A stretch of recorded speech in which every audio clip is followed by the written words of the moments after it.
بسم اللہ الرحمن الرحیم۔ السلام علیکم ورحمۃ اللہ وبرکاتہ۔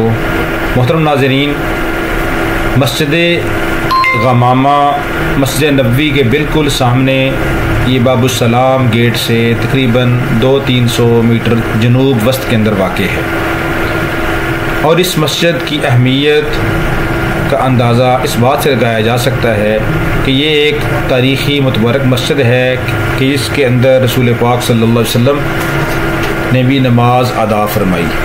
اسلامی کتب کے اندر یہ بات موجود ہے۔ ایک مرتبہ پاک پیغمبر صلی اللہ علیہ وسلم مدینہ منورہ میں تشریف فرما تھے تو وہاں پر شدید قحط پڑ گیا، یہاں تک کہ انسان، جانور اور درخت یہ سب سوکھ چکے تھے۔ اس صورتحال میں حضرت محمد الرسول اللہ صلی اللہ علیہ وسلم نے اس مقام پر سخت دھوپ میں اللہ تعالیٰ کی بارگاہ میں بارش کی دعا کی۔ دوران دعا ایک بادل کا ٹکڑا پاک پیغمبر صلی اللہ علیہ وسلم کے سر مبارک کے اوپر سایہ فگن ہو گیا، اور مدینہ منورہ میں اسی وقت فوری طور پہ بارش شروع ہو گئی، جس سے پورا شہر ہرا بھرا ہو گیا۔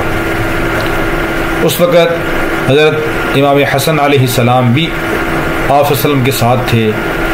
تو یہ بادل جب آیا تو یہ بادل کو عربی میں غمامہ کہتے ہیں۔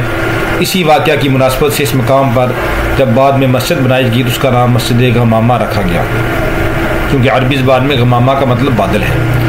تو یہ مسجد غمامہ وہی مقام ہے جہاں رسول اللہ صلی اللہ علیہ وسلم نے عید کی نمازیں بھی ادا کی اور قربانی کے جانور بھی نحر کیے۔ اس کے علاوہ آپ صلی اللہ علیہ وسلم نے اسی مقام پر حبشہ کے بادشاہ نجاشی کی وفات کی خبر دی، جو آپ صلی اللہ علیہ وسلم سے محبت کرتا تھا اور دائرہ اسلام میں داخل ہو چکا تھا۔ تو نجاشی کی موت کی خبر جب آئی، آپ صلی اللہ علیہ وسلم نے اسی مقام پر ان کی غائبانہ نماز جنازہ بھی پڑھائی۔ یہ صرف انہی کی خصوصیت تھی۔ رسول پاک صلی اللہ علیہ وسلم جب کسی سفر سے مدینہ منورہ واپس آتے تھے تو اس مقام سے گزرتے ہوئے قبلہ رخ ہو کر اللہ کریم سے دعائیں بھی مانگتے تھے۔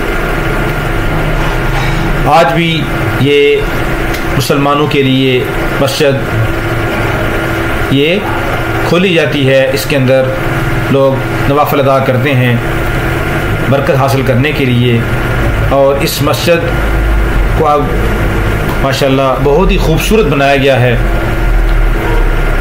اس مسجد کے اندر سلطان عبد المجید عثمانیہ دور کے جو خلیفہ تھے ان کے دور کی فن تعمیر کی گئی ہے، اور اس مسجد